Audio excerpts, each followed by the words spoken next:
Hello everybody, Eric Secondary Machine. Today I'm out in the shop. Woohoo!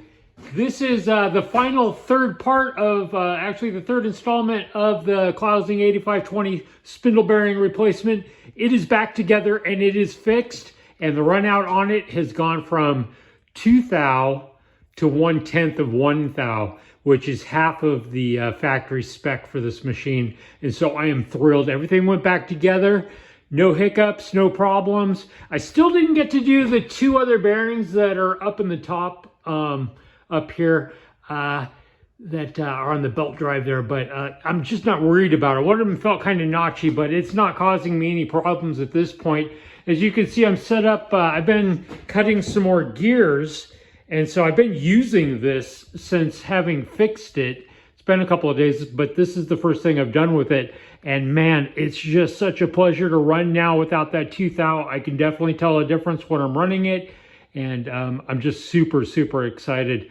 So what's going on here is I am making myself a 24 tooth gear for the end of my lathe here so that I can cut the feed rate in half. That is everybody's complaint with Atlas Craftsman lathes, is that the feed is way too fast. Even at its slowest setting here, it's just too much. I think it's 4 2/10 thousandths per revolution is as slow as you can get it to go, which is kind of like a thread. Well, you can cut that in half if you put another 24 tooth gear on here and modify it. And so that's how I had the other one actually set up, and just brilliant. It makes the machine so much better. And so I let that machine, the other Atlas, go already modified and ready to run that way, and I made sure the new owner understood that that was the case, that you couldn't believe the stuff on the front plate, that it's actually half of what it says there unless you switch it back. And so anyway, I needed a 24 tooth gear for this, so I'm making one.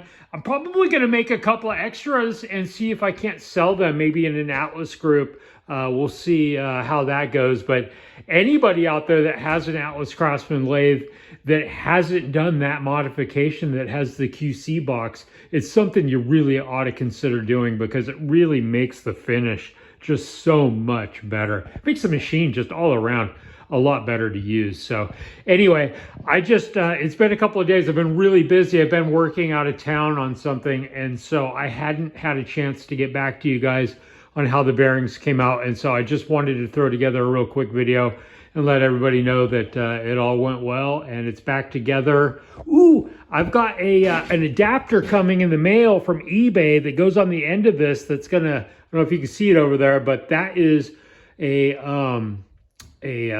Real Servo 70 that's gonna go on the end of this so that I've got power feed for my X. That's a really nice servo. And so it's going to go on the end of this, but I need a part for it. And so I ordered one from a guy that makes them on eBay. That is going to be here in a couple of days. And my glass scales and my new DRO are supposed to be here this weekend. So stay tuned. I'm going to be doing some more work on this milling machine. So anyway, talk to y'all later.